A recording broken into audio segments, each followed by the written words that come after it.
It started as an ordinary evening, the kind where the air is thick with silence, and the streets are bathed in the dim glow of flickering streetlights. I was walking home from my part-time job, my backpack slung over one shoulder, my mind preoccupied with exhaustion. It was late, too late, and the usual hum of distant traffic and murmured conversations had long faded into an unsettling stillness. The streets weren't unfamiliar to me. I had taken this route countless times before, a straight path cutting through the suburban neighborhood, the houses lined up like silent sentinels under the moonlight. Yet that night something felt off. I first noticed it when I passed the old bookstore at the corner of Maple and Elm. It was just a trick of the light, I told myself, a sliver of darkness shifting at the edge of my vision. But when I turned my head, there was nothing there. Just the dull gleam of the bookstore's display window, a few forgotten books stacked haphazardly inside. Picked up my pace. The second time I was certain. A shadow moved. Not mine, but something just behind me, slightly to the left. The streetlights stretched my own silhouette across the pavement, but this shadow, it didn't align. It was darker, elongated, shifting unnaturally. I swallowed hard and kept walking, refusing to look back. The sensation of being watched tightened around my chest. The houses, normally comforting in their familiarity, felt distant and indifferent. Windows stared like empty eyes, their curtains drawn tight as if shielding their occupants from something they weren't meant to see. A step. Not mine. I stopped, heart hammering, ears straining against the silence. Nothing. Just the soft rustle of leaves in the cold breeze. But I knew I wasn't imagining it. I could feel it, something just beyond my field of vision lurking in the periphery.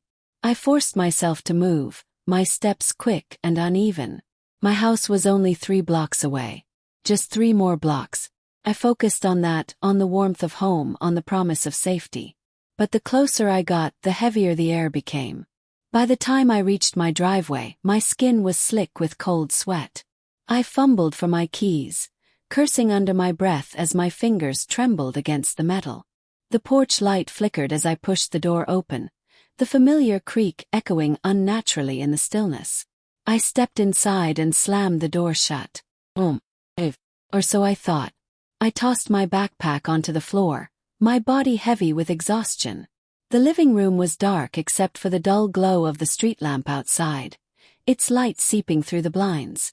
I let out a shaky breath, rubbing my hands over my face. And then I saw it, reflected in the hallway mirror. Shadow.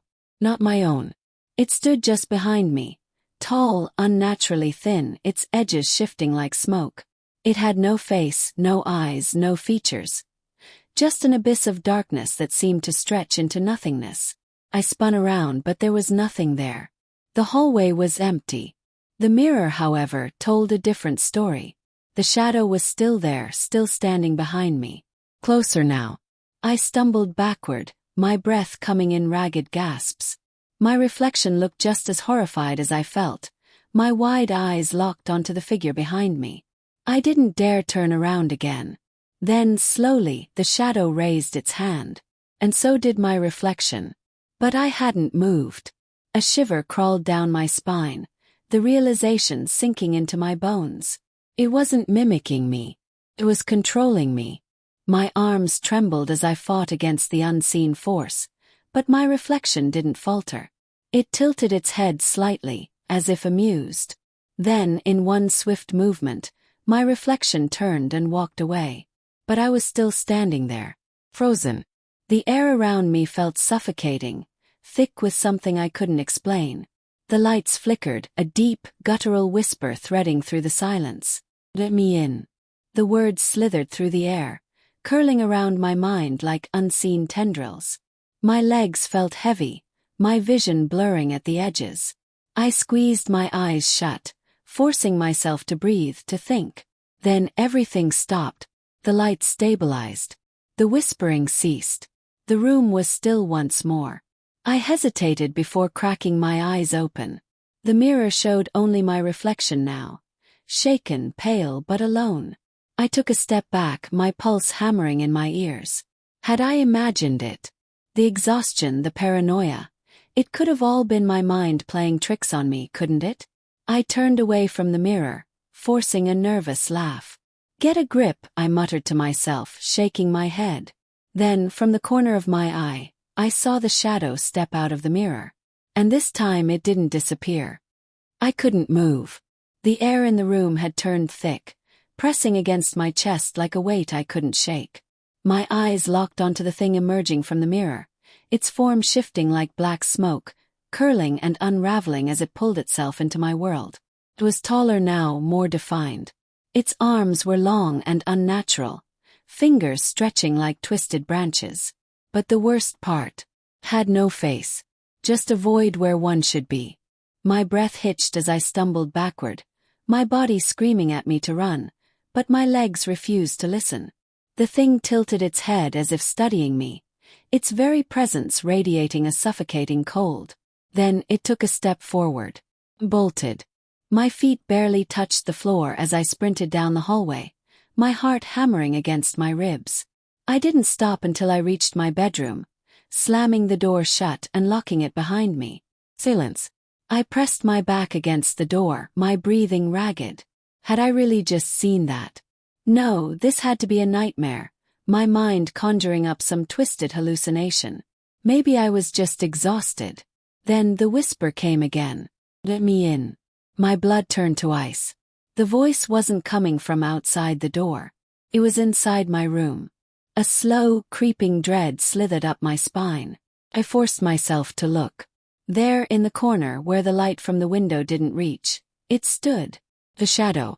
Only now it was closer. I scrambled backward, nearly tripping over myself. What do you want? My voice came out barely above a whisper. It didn't answer. It didn't need to. The lights in my room flickered violently. The walls seemed to breathe, expanding and contracting as if the house itself was alive. The shadow moved again, but this time, it didn't walk. Glided. Straight toward me. I yanked open my bedside drawer, my fingers fumbling until they closed around the cold metallic handle of the flashlight I kept there. With a desperate gasp, I flicked it on and pointed it straight at the figure. The reaction was immediate. The moment the beam of light hit it, the shadow convulsed violently, its form rippling as if it were being torn apart. A horrific screech filled the room, something primal, something that didn't belong in this world. I didn't hesitate. I bolted for the door, throwing it open and dashing down the stairs. I needed to get out, needed to get away from whatever that thing was. My mind was racing, screaming at me to think, to make sense of this nightmare. But then I saw it again, at the bottom of the staircase, waiting. It hadn't disappeared. It had simply moved ahead of me. My breath hitched, panic clawing at my throat. It stood motionless, its head tilted in that eerie, inhuman way. The flashlight in my hand flickered, then died. The shadow lunged. I barely managed to stumble backward as the darkness stretched toward me, an abyss swallowing the air itself. Cold, unbearable cold seeped into my skin, my lungs tightening as if I were drowning. Then suddenly, the hallway light flickered back on, and the shadow stopped. It didn't retreat. It didn't vanish. Just stood there, watching, waiting. Then slowly it receded, melting into the farthest corner of the room, where the light didn't reach. Realization hit me like a brick. It couldn't exist in the light. I didn't waste time. I ran to the nearest lamp, switching it on. Then another. And another. Every single source of light I could find I turned on. The house was now bathed in a dim, artificial glow, every dark corner illuminated. And the shadow. It was nowhere to be seen. I exhaled shakily, my hands trembling. I had a plan now. If I could just keep the lights on, I could survive this. Maybe it would leave. Maybe it would. A loud click echoed through the house. My heart stopped. The lights flickered. Darkness. Darkness swallowed the room whole. Every light, every single source of safety, gone. The air turned frigid, thick with an unnatural stillness. My breath came in short, ragged gasps as I fumbled for the flashlight, my trembling fingers barely able to grasp it. I clicked it on, the small beam of light cutting through the void. But then I heard it. That whisper. Right behind me. Let me in. A chill slithered down my spine. My instincts screamed at me not to turn around, not to look, not to acknowledge it. But the whisper grew, distorting, twisting into something almost mocking. I clenched the flashlight tighter and ran. Down the hall. Down the stairs. My mind had one singular thought. Get out. The front door loomed ahead, its silhouette barely visible in the moonlight streaming through the windows. I reached for the handle. Blim. The door shut on its own. My heart slammed against my ribs. I yanked at the handle, twisting and pulling with all my strength. It wouldn't budge. It was as if something, some force, was keeping me trapped inside. The whispering turned into laughter. Low, guttural, surrounding me from every direction. Then footsteps, slow, deliberate, approaching from behind. I didn't dare turn around. Instead, I bolted for the kitchen. My mind raced. If the front door wouldn't open, maybe the back door would. I nearly tripped as I stumbled through the doorway, reaching desperately for the sliding glass door handle. But the moment my fingers touched it, cold hand grabbed my wrist. A scream tore from my throat as I twisted violently, breaking free.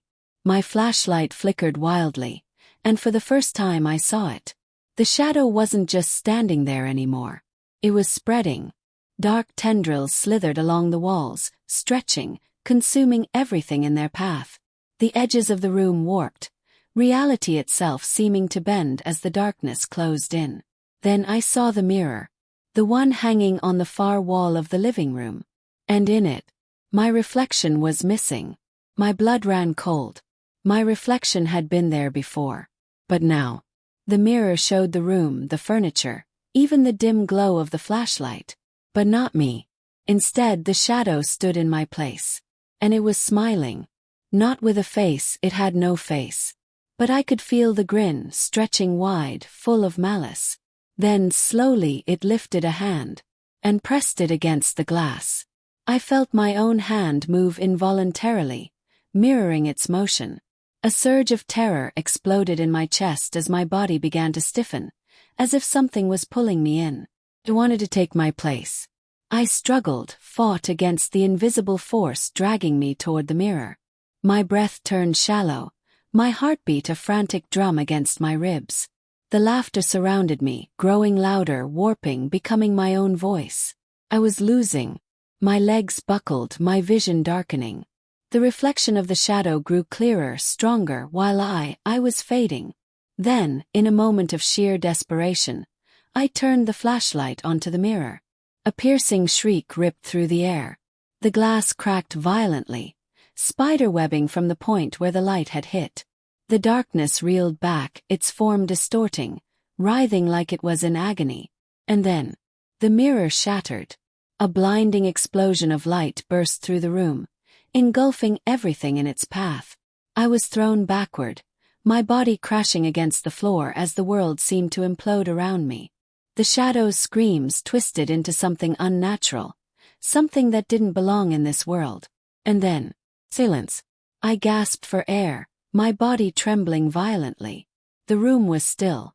The lights flickered back on, casting everything in their warm, familiar glow. The darkness was gone. I forced myself to stand, my legs weak beneath me. My gaze darted toward the broken shards of the mirror scattered across the floor. My reflection was back. I was back. The house felt different now. Lighter, as if something had been lifted. As if whatever had followed me home, whatever had tried to take me, was gone. Or so I thought. As I stepped closer to the shattered mirror, my breath caught in my throat. In one of the shards, just for a second, I saw it, standing right behind me. Still waiting,